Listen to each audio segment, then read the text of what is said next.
Youthconnections.com.au is a company limited by guarantee, not for profit, and it owns 3 subsidiary companies, and our role is to provide employment, education, training, enterprise and recreational opportunities for young people. And we operate in the transition space, that's the school to work transition space, and across all 4 companies we employ about 150 people.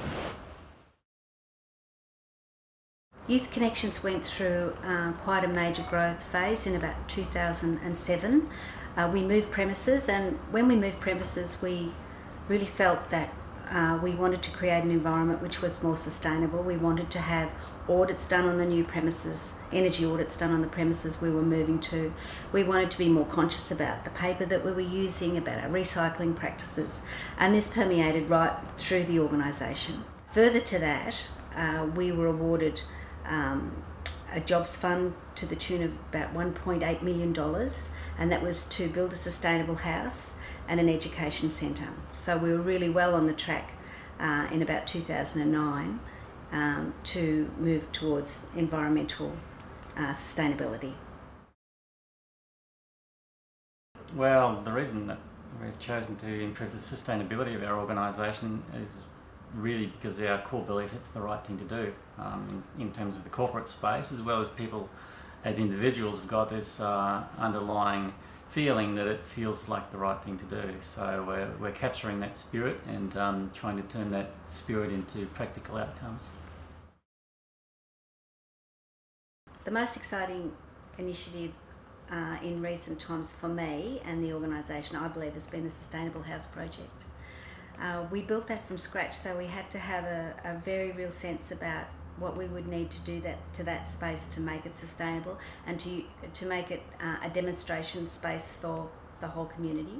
And at that time we also developed an education centre where we could educate community around sustainable practices. So I think the sustainability inductions have been a really key thing to improve sustainability outcomes for our organisations. And what's happening there is as people go through the staff induction at the start of their job, they're exposed to our sustainability guidelines so that we can all be on the same wavelength when it comes to actually working in the organisation. We know what to do with, say, scrap paper, energy efficiency, not wasting energy in lighting or air conditioning and things like that. So the inductions is a key informative process just so that we're all on the same level of understanding. And another thing which I've introduced as well for our site here at Green Central, at least, when we have our site meetings on Thursday mornings, I have a sustainability snippet, which is just a current topical environmental issue that we can discuss over the table, and everyone can contribute about their thoughts about that. So I think that's a really good thing, just to keep sustainability alive in our consciousness.